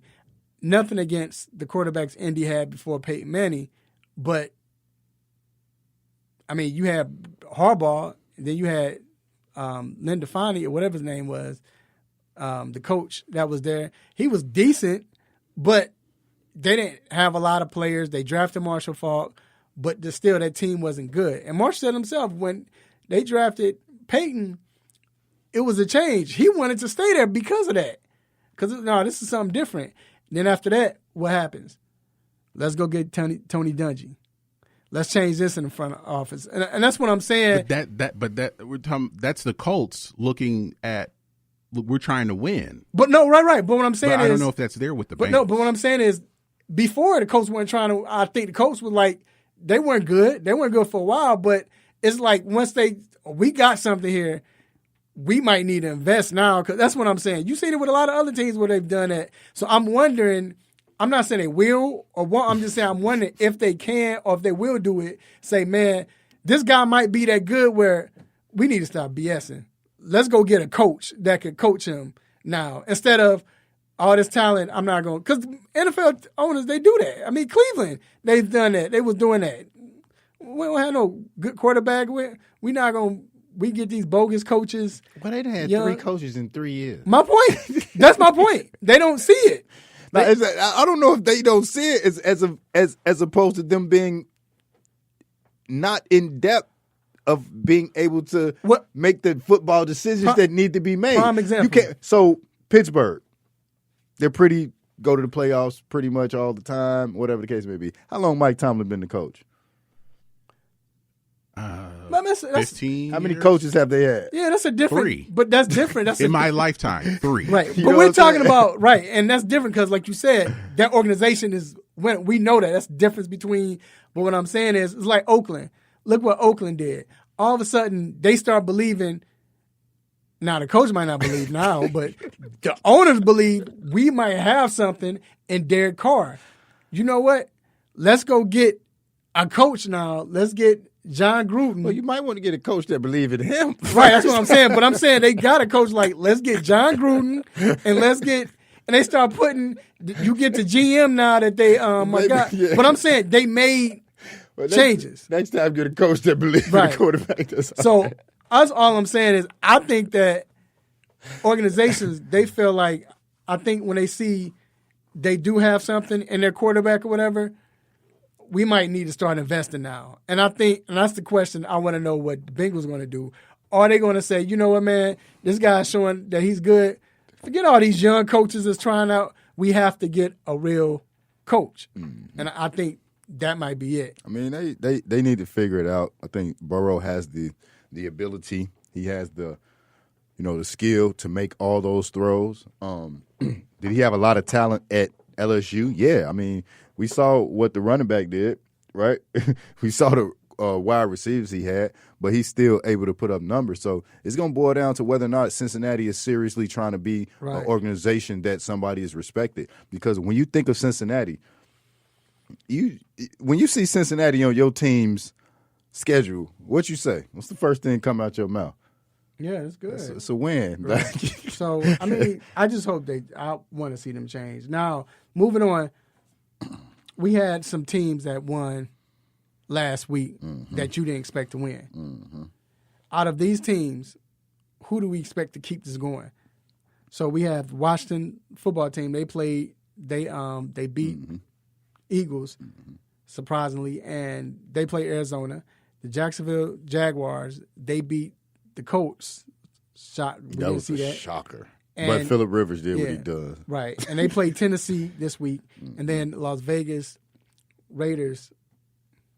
I was about to say Las Vegas Knights. I was like, did I mess up? I thought I messed up or something. Vegas Raiders. The Las Vegas Raiders, they beat Carolina Panthers. Let's say the Raiders. I know. And they play the New Orleans Saints. So out of those 3 teams, what team do you think will keep it going? Washington. And the reason I say that is because of their defense. I think their defense is stout. Their front four is real, real good. And we talked about it all week. Dwayne Haskins went into the locker room. He rallied the troops, And if they can build on that, and they build on it in the second half, that's energy going into the next game, right? You believe in your quarterback. You know your quarterback can do that. He played a good game. Mm-hmm. So, right, if he comes out and play another good game, you don't have to do 350, 400 yards. You don't have to do that. No. Run the ball, do 250, couple touchdowns, no interceptions, control the game, let your defense do what it does. And I think another reason, it's not for nothing in saying Arizona can't be a great team. I think it could be easier for them because it is Arizona, right? Like, that's why. But, yeah, I don't think Las Vegas got And to your point, I'm going to let G go right after this. Like you said, I think the maturity and the maturation process with the young kid, what he did at halftime and what step up. You heard about the way he stepped up when Rivera was getting treatment for his cancer. And to see him go to the defensive guys and dap them up after that. Right. And I think that right there is what they were lacking. And they won up in their division. Right. They so won up in their division. Lost. So, G, what team do you say? I think I kind of want to say Jacksonville. With them, like Gardner Minshew is playing with nothing to lose. House money. And the team is because they gave up on him, right? They traded everybody, right? So he's out here. Well, this is what we got. So he's going to try to make the best of it. And I think he seems like an optimistic kind of person. And they're playing Tennessee, and we know what Tennessee's going to do. They're going to give the ball to Derrick Henry, but is Tannehill going to? If it comes down to Tannehill making plays or Gardner Minshew, I'm kind of leaning towards Gardner Minshew. Hey, Tennessee looking like they gonna digress, bro. Seriously, I don't know what's they look. The Broncos literally gave them that game. If they got to kick a field goal, I'm taking Jacksonville. Yeah, hey, that's what it is. The field goal. And to be honest, Minshew is playing for his career almost. Yeah. Right? Because they really want to lose and get Trevor Lawrence. So he need to go out. He auditioned for his next job. Right, yeah. You know what, fellas? I say the Raiders. I knew you was going to say that. I think what the Raiders showed, they need to work on their defense. But they got some players. I don't think Ruggs is not playing, but with Waller and, man, they got a future with Josh Jacobs. You know that back is a monster. I like the way they came out and played. I think new environment.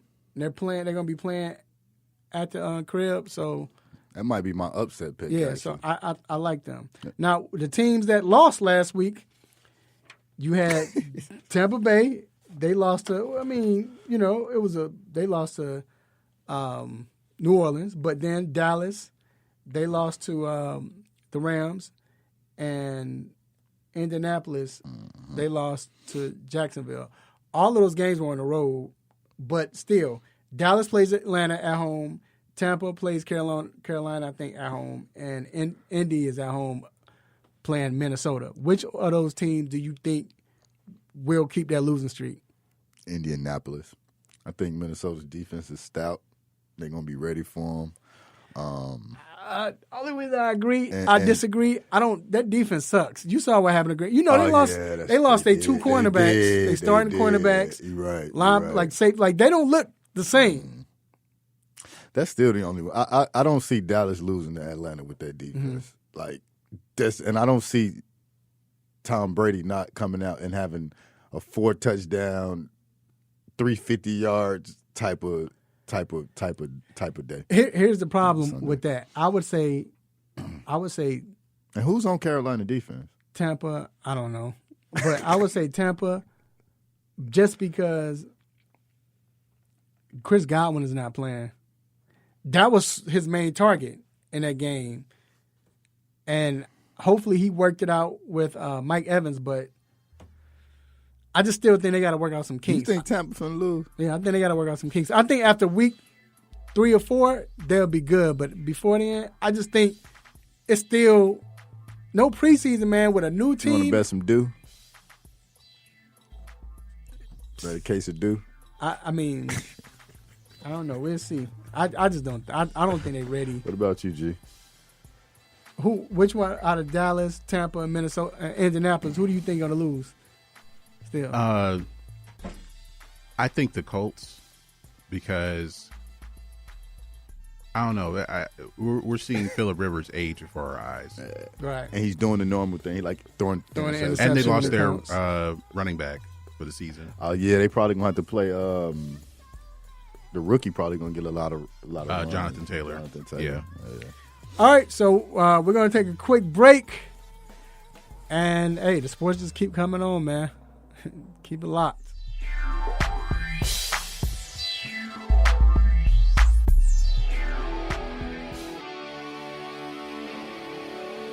Have a sports injury? Need to see an orthopedic doctor? Ortho Atlanta is one of Metro Atlanta's largest orthopedic and sports medicine practices, providing orthopedic and sports medicine care for the whole family. With 37 physicians and 14 offices, the practice provides the highest level of care for injury of muscles, joints, bones, and spine. Ortho Atlanta offers convenient access to a full range of musculoskeletal surgeons and specialists. Ortho Atlanta also offers on-site physical therapy, pain management care, MRI imaging, and workers' compensation care. The Ortho Atlanta surgery centers in Austell and Fayetteville provide cost-effective, same-day surgical procedures in an accredited outpatient center. Hip, knee, shoulder, back pain? Ortho Atlanta has you covered with specialists in all areas. Same-day appointments, orthopedic care for the whole family. Ortho Atlanta, Atlanta's choice for orthopedic and sports medicine care. Learn more at www.orthoatlanta.com.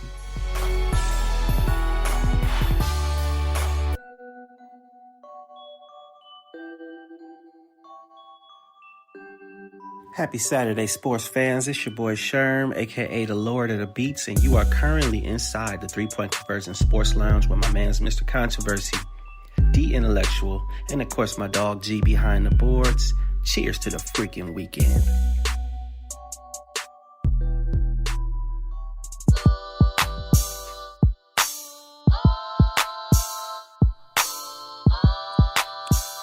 All right, we are back inside the 3-Point Conversion Sports Lounge. LeBron should have got to stop it too for trying to convince people why he should have won MVP. Yeah, bro, you're too old for that. Literally. Like, dude, you sound like Dame Lillard trying to get into All-Star. Right, yeah, like tripping. Stop it. Thanks, G. All right, Albert Pujols, y'all, passes one of my favorite players if I would have been alive when he played. Oh. And, yeah, of course. And Willie Mays, and hit his 661st home run. Good God. And he is now 5th on the all-time home run list, passing Willie Mays, like I stated. When you look at Pujols, Albert Pujols, where do you see this guy? First ballot Hall of Fame. Top 3 first baseman, Mm-hmm. if not top number 1. All-time great. Cub destroyer. I was happy to see him go to Anaheim.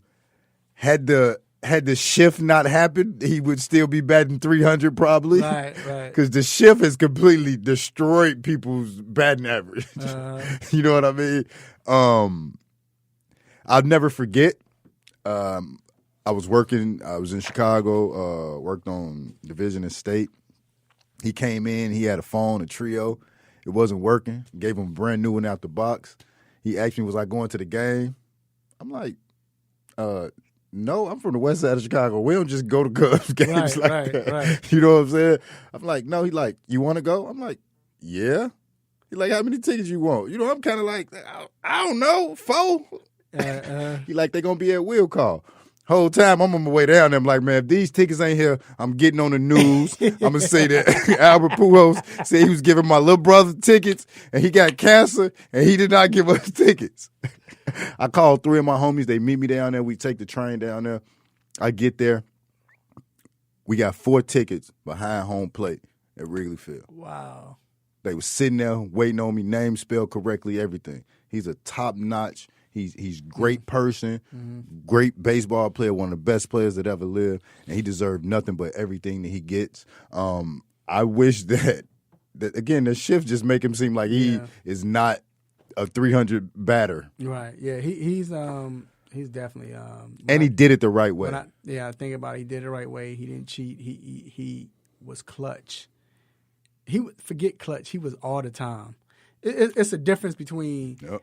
I understand in sports we look at clutch because you got people that's like Mike got even turned up doing clutch, so I get that. Yep. But Albert was all the time. He was just anytime he got up to bat, you need to be worried about it. And he'll walk. Right. He'll take a walk. So that's my. He's guy. Not greedy. So what do you think about this MLB bubble?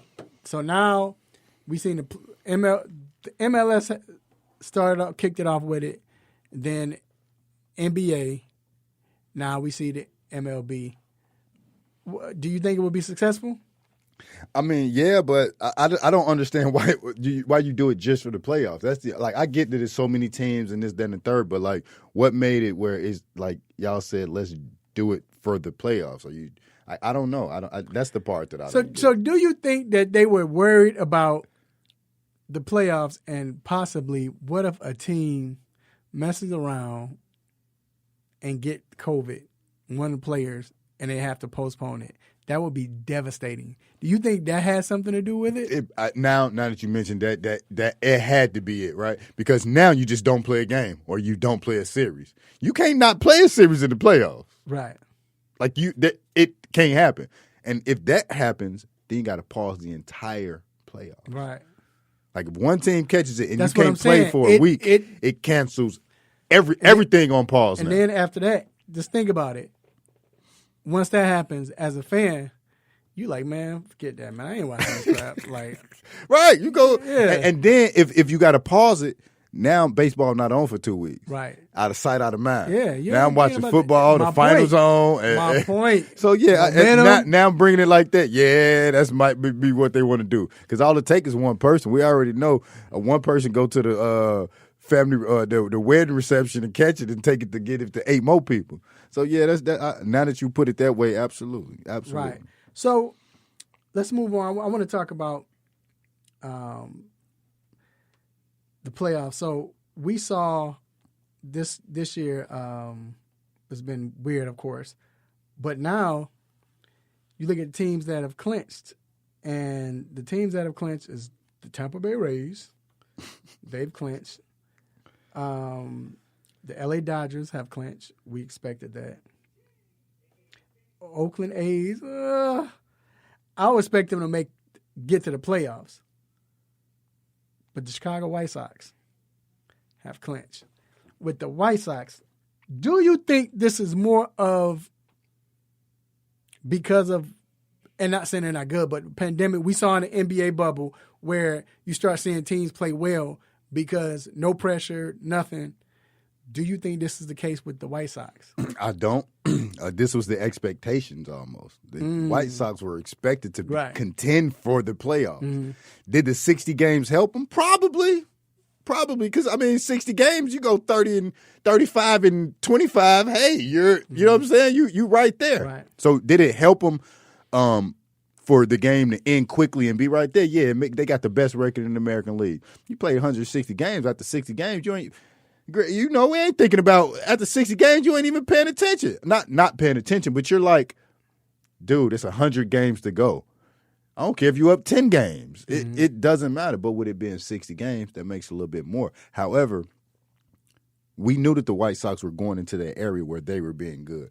Right. All Tim Anderson doing is doing the same thing he did last year, was bat 360. Right. You know what I mean?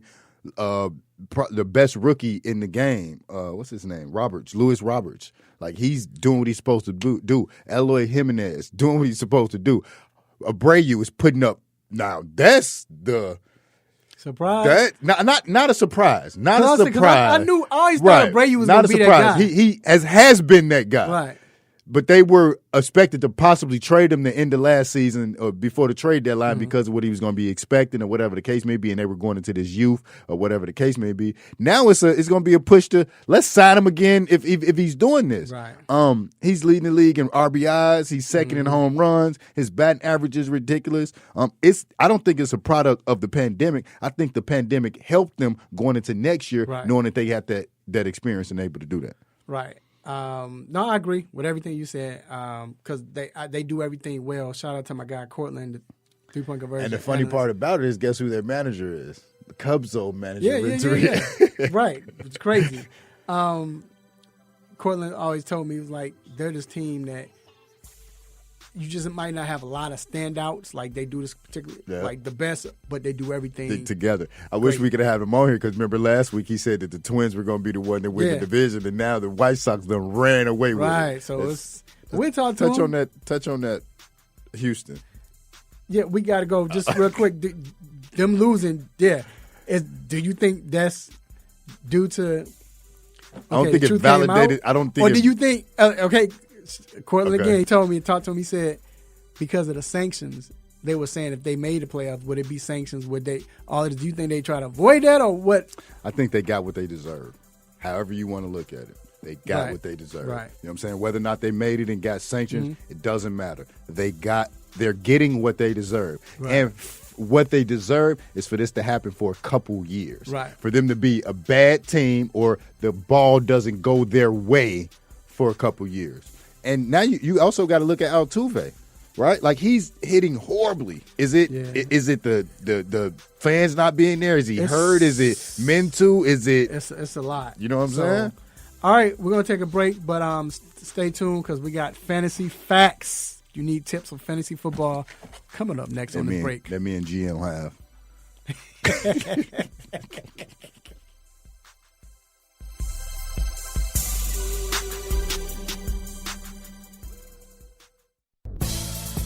What's up, world? This is Vincent J, aka the Fantasy Guru, and here are your fantasy facts heading to week 2. It's still very early in the season, so you still want to continue starting your major players. One running back that I love this week is Jonathan Taylor of the Indianapolis Colts. He is making his home debut against the Minnesota Vikings, who gave up over 150 rushing yards last week to the Green Bay Packers. With fellow running back Marlon Mack out for the year with a torn Achilles, Taylor should be the bell cow and have a monster game.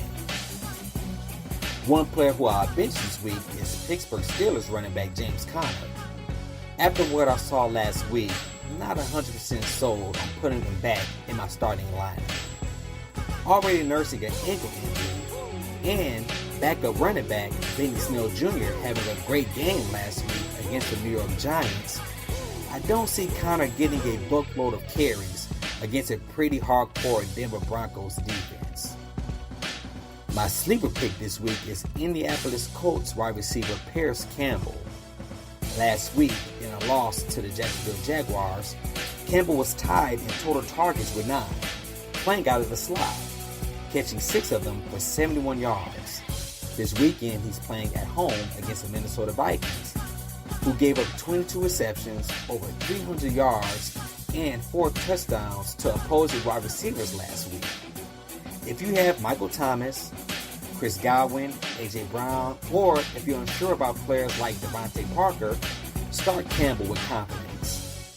Now, if you want to check out more weekly fantasy facts, make sure you continue to follow me on the web at 3pointconversion.com. What?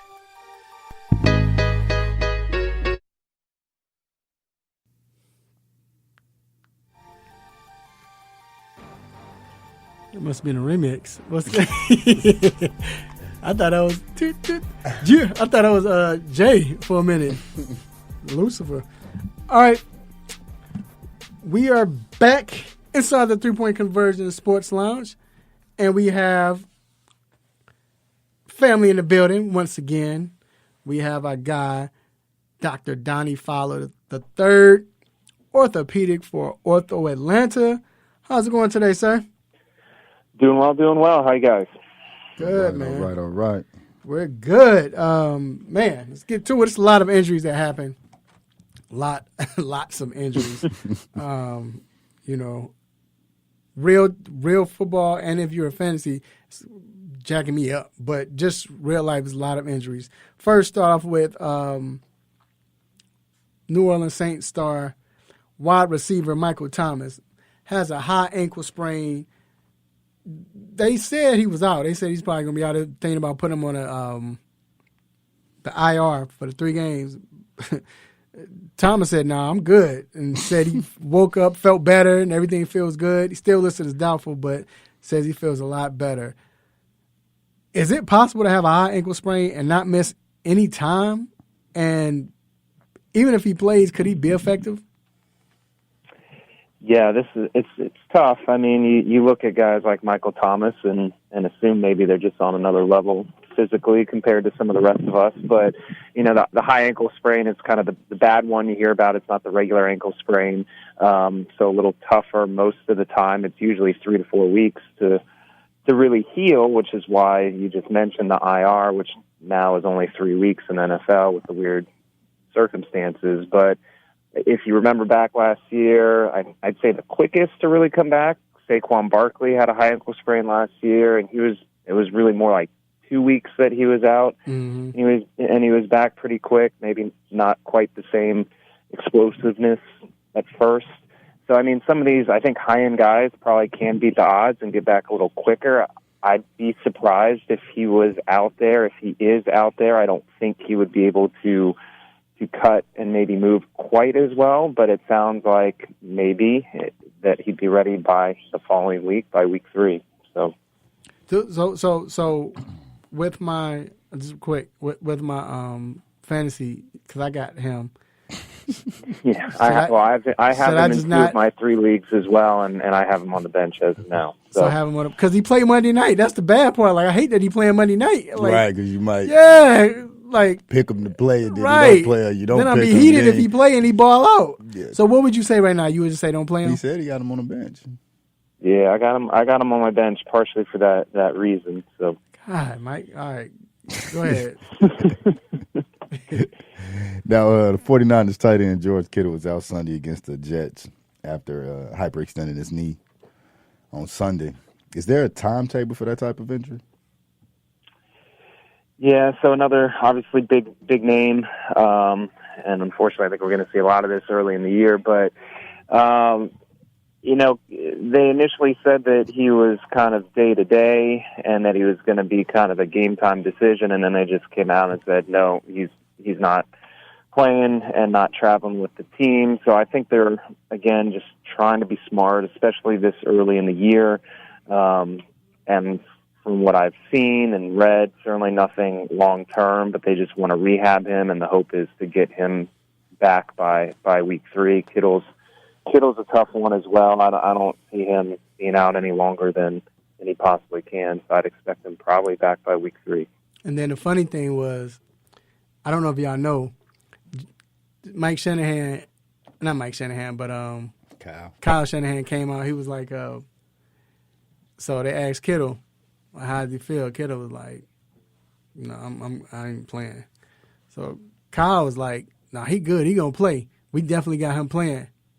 And then next day they had him listed out. He said he wasn't playing. Kyle was like, look, I ain't gonna lie. This is what you call it. It was like, hey, I was just saying that basically for the team, like, so they could prepare. Prepare for having George Kittle. So he probably mad at the other team because, that's how you do. You wait. But, like Kittle's starting to be on that can't get right list. He always get hurt. Always, so. 3 to 4 years to the top side. Yeah, so you think it's just 1 week. That's it, just 1 week. Yeah, I mean, we'll see. But my guess is he's back by week 3. So. Okay. All right. Good. Now, the Jets running back Le'Veon Bell has been put on IR with the ability to return in 3 weeks, of course, with a hamstring injury. Is it possible for him to miss more than 3 weeks with this hamstring? And, I mean, with him always getting hurt, this can be a lingering injury, correct? Yeah, I think hamstring running back, obviously always a concern, certainly can be a lingering issue and sometimes take longer. I think, again, there's been a lot of back and forth, too, with Bell, because he had some hamstring issues preseason and was kind of a little shaky coming in, and the coach is trying to take the blame, saying he shouldn't have played him, but obviously it's not just the coach that makes that decision, it's the player, it's the medical staff. A lot of people had to come together to say that he was going to play. So hindsight's 20/20, but I would expect at this point, obviously he needs to be out for 3 weeks, that's the rule, but I think he will be back by week 5, but it'll be interesting to see if he's truly 100% by then. So. That Jets is a literal, show. It's just a show. Because he got hurt in preseason with the hamstring. He didn't want to come out. Gay said he should have pulled him out. Or he said that he wasn't hurt. Wait, what was the last year? No, this preseason. Not the preseason, but before the games or whatever. He said that he was hurt. It was just a lot going back and forth with the hamstring. Then he gets injured. He shouldn't have put him in. He put him back in, and he said he wasn't straight. Now he's on the IR. Yeah, dude, it's a hamstring. Right? Why would you put him? It's a hamstring. Yeah. Sit down and chill. Yeah, and the crazy part is, all 3 of these guys are on my fantasy team, so you like gonna on lose. multiple, Yeah, right? You gonna probably go ahead. Yeah. Titans wide receiver Brown, AJ Brown, also missed Sunday's game with a bone bruise in his knee. Is that more of a tolerable type of pain or type of injury? Yeah, really, it's more. Some people will knock it and say, "Oh, bone bruise," but it's really more pain than anything else.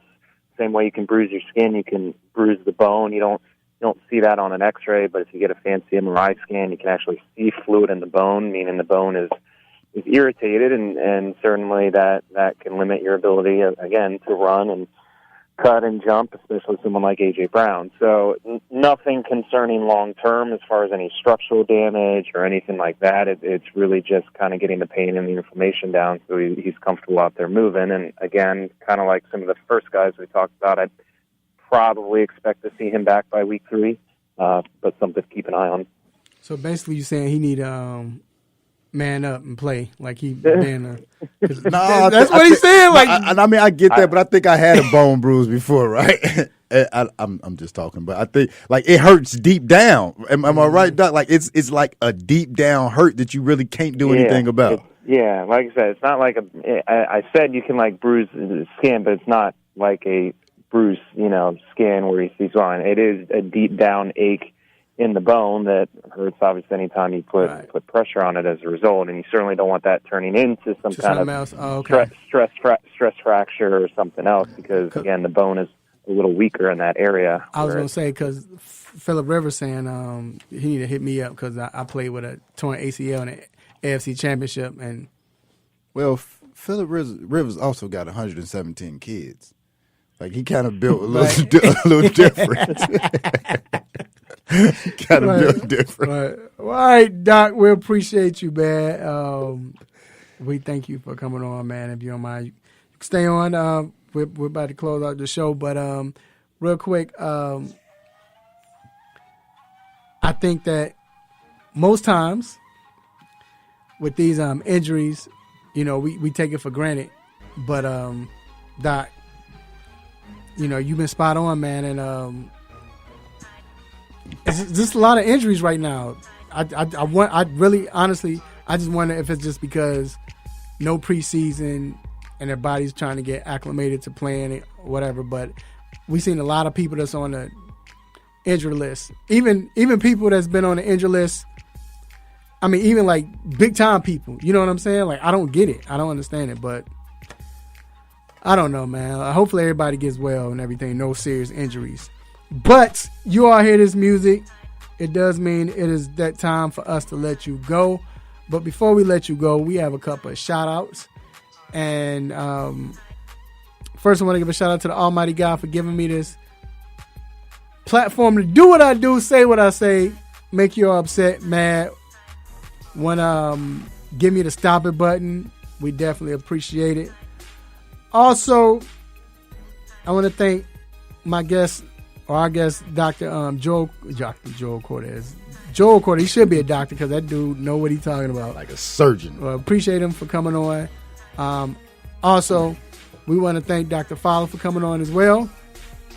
And I want to thank our sponsors, Ortho Atlanta. I want to thank my guy, G. And I want to thank my Road Dog, D Intellectual. Yes. I want to thank all friends and family and all of our viewers, watchers, listeners, everybody that listens to us every week. We definitely appreciate you all for following us with everything that we do.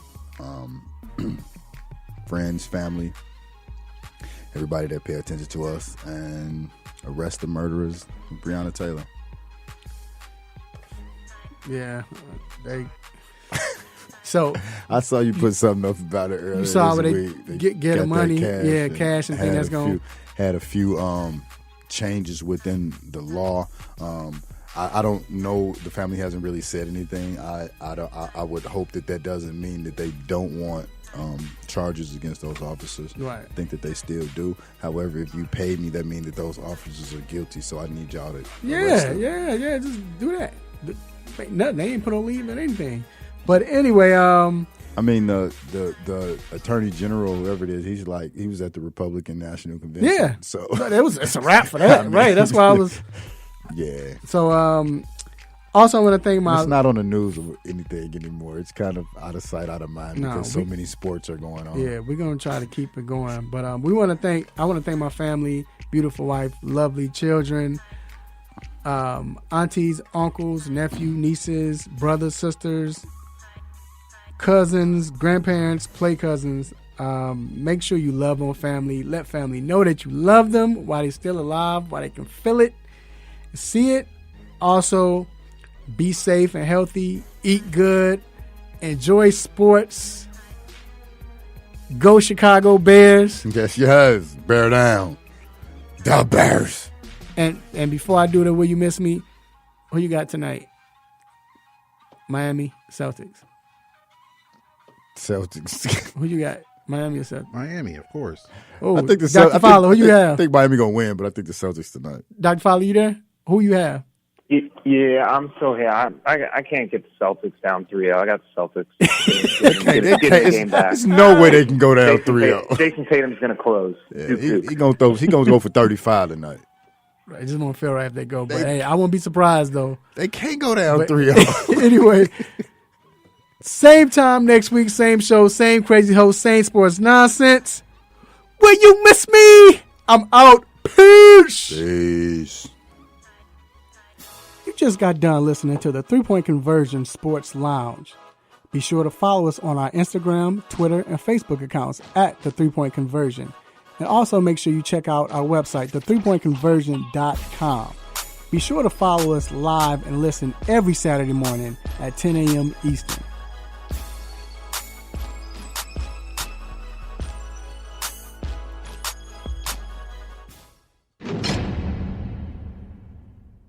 You're going to learn today. You're going to learn today.